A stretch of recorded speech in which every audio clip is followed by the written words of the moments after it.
SER Podcast. Dejadme que incorpore a la charla en este Hora 25 especial a nuestro catedrático de procesal, a Jordi Nieva. ¿Qué tal, Jordi? ¿Cómo estás? Buenas tardes. Hola, buenas tardes. Te quiero preguntar cuestiones que nos han quedado por ahí votando. Algunas me las ha resuelto esta tarde en la redacción Isabel Vega, pero yo no sé si es muy normal, ¿no?, que un juez se manifieste de esta forma tan clara, ¿no?, dudando o prácticamente llegando a dudar, ¿no?, del grado de convencimiento sobre las sospechas existentes sobre Zapatero, esto que ha escrito en el auto. Lo considero bastante honesto y además me parece que es completamente coherente con la presunción de inocencia, y ojalá lo hicieran más jueces con más frecuencia, en el sentido de que normalmente hacen como él hizo en su primer auto, que es comprar el informe policial y prácticamente hacer un corta y pega. Y ahora mismo yo creo que también la investigación ha avanzado, también, no nos engañemos, también tenemos un peso, ¿no? Hemos opinado pues algunos expertos jurídicos sobre el tema de la ilicitud de la prueba, etcétera. Y es posible que ya en su fuero interno como jurista pues tenga dudas sobre si realmente esta investigación pues tiene un auténtico futuro, considerando que la conversación de la que parte todo es posible que sea una prueba ilícita, ahora si queréis lo explico, y luego el tema de las joyas pues es posible también que tenga una explicación que le libre, digamos, de la responsabilidad jurídica. Yo de la responsabilidad política evidentemente no hablo, por supuesto, ¿no? ¿Cómo cabe interpretar que no haya contestado a las preguntas de la Fiscalía? ¿Esto qué supone? ¿Qué significa? ¿Qué mensaje quiere trasladar Zapatero con esta decisión? No, yo lo veo prudente. Es decir, la Fiscalía evidentemente hoy le ha pedido libertad provisional, ¿eh? O sea, no es aquello de que entrega del pasaporte y comparecencias periódicas sea cualquier cosa, es una libertad provisional, ¿eh? Es decir, es una medida cautelar grave, es la menos grave, y después viene ya la prisión provisional. A mí me parecía honestamente muy desproporcionado, teniendo en cuenta justamente lo que después ha dicho en el auto, es decir, oiga, que es Rodríguez Zapatero, que es una persona muy conocida, que no va a ir a ninguna parte, que ha acudido a todos los llamamientos judiciales. Es decir, ¿qué es esto de que tenga que comparecer cada 15 días en el juzgado para que no se escape? Es que esto no tiene demasiado sentido, ¿no? Y claro, pero es que eso lo ha pedido la Fiscalía, con lo cual avizorar que el interrogatorio de la Fiscalía no iba a ser precisamente amable, pues eso era bastante calculable. En cambio, sí que le interesaba contestar a las preguntas del juez instructor. Ahí sí que se hubiera equivocado mucho si solamente hubiera dicho la típica declaración de contesto solo a mi abogado, eso no sirve para nada. En cambio, contestándole directamente al juez, que es el que está llevando la investigación, creo que ha hecho algo inteligente. Sigue con nosotros Isabel Vega. Creo que la decisión de Zapatero de no contestar a las preguntas de la Fiscalía no ha sentado del todo bien.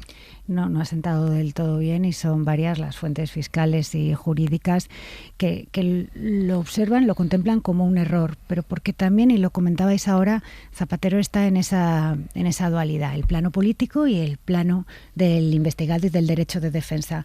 Obviamente Zapatero, haya sido presidente o no, tiene todos sus derechos intactos, y entre esos derechos está el elegir a quién se contesta y qué preguntas se responden.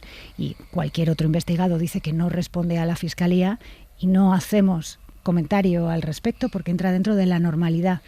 Pero es Zapatero, fue el presidente del gobierno, está en un afán de transparencia y de explicación en defensa de su inocencia, y es una institución constitucional. Entonces se ha leído en ese doble plano.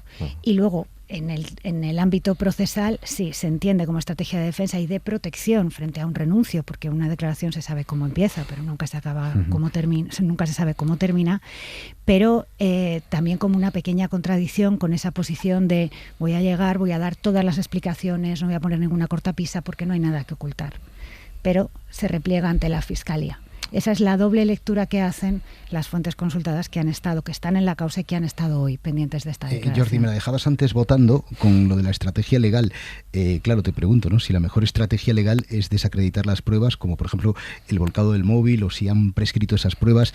¿Eso es a lo que se tiene que agarrar en la vertiente legal? Pero por supuesto, o sea, es que es la estrategia más potente que tiene.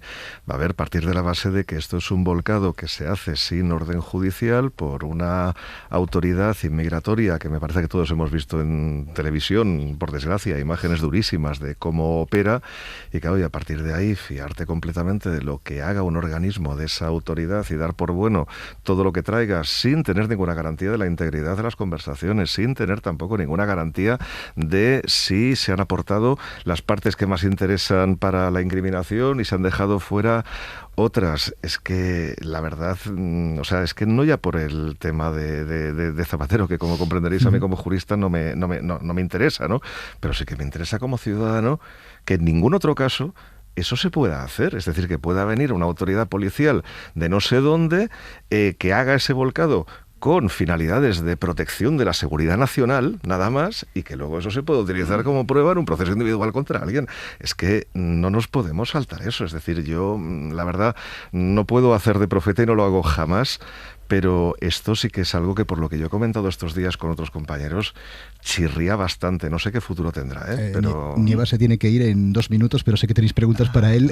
Garea, puedo prolongar 5 más si queréis. Disparad, venga. No, porque es que me interesa mucho, porque ha habido mucha discusión estos días, que hay gente que diciendo que bueno, que se interpreta que si se puede hacer en el país vecino, o en este caso en Estados Unidos, pues esa prueba vale. Pero efectivamente llama muchísimo la atención que alguien en España pueda ser condenado por algo que en España no valdría como prueba. Hostia, pero ¿cuál es la doctrina real sobre esto? Sí, claro, es que la doctrina real sobre esto es bastante errática, pero lo que sí que no es errático es el respeto de derechos fundamentales en España. O sea, eso no nos lo podemos saltar porque nuestra Constitución lo dice claramente. En cambio, Estados Unidos lleva ya una temporada que tiene una cierta deriva autoritaria en varias instituciones, entre ellas el propio Tribunal Supremo, porque toda la jurisprudencia de que la prueba es ilícita porque vulnera derechos fundamentales proviene de Estados Unidos. Nosotros la hemos copiado, pero es que ellos mismos la han ido arrinconando los últimos años simplemente por conservadurismo, por decir, hombre, no puede ser que la policía no tenga las manos libres. Es que, bueno, el típico discurso de que entran por una puerta y salen por la otra y estamos todos inseguros, ¿no?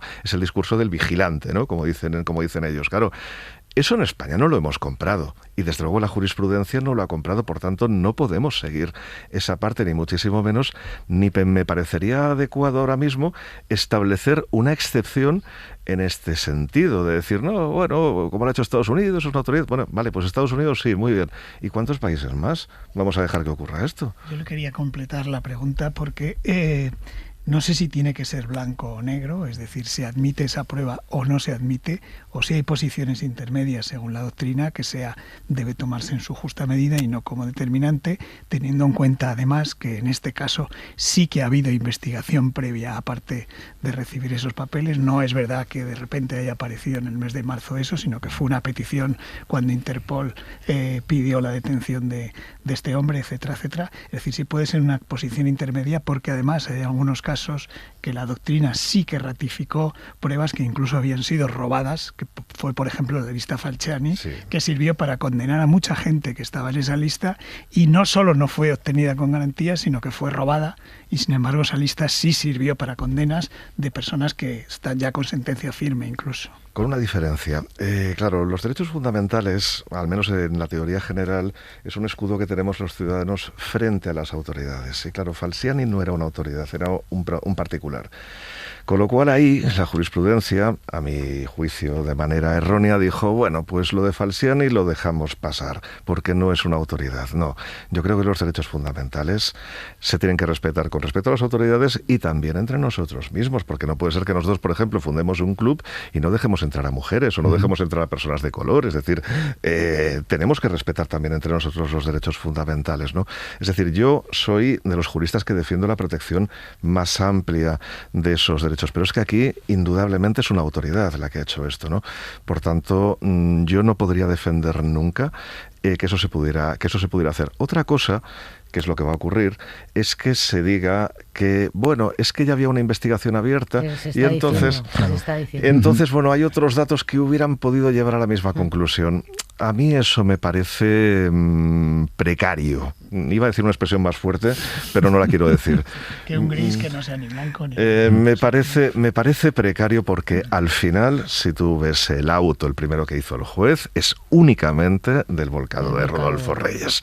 Todo lo demás, digamos que cobra cierto sentido a posteriori, ¿no? Pero claro, pero eso yo creo que no es el juego que esperamos, digamos, en una justicia completamente respetuosa con derechos fundamentales. Mira, no te vamos a explotar mucho más, sé que te tienes que ir, pero sí te quiero formular una pregunta de cara al futuro, ¿no? ¿Qué puede pasar a partir de ahora? ¿Cuál es el próximo paso lógico que debe dar el juez Calama? Continuar investigando, es decir, hoy era bastante poco probable que esto se acabara, por supuesto, porque hay que agotar el resto de indicios, naturalmente, ¿no? Para ver hacia dónde llevan, y aparte que también hay otra cosa, vamos a ver, la justicia al final es una cosa de la gente, como el resto de poderes del Estado, ¿no?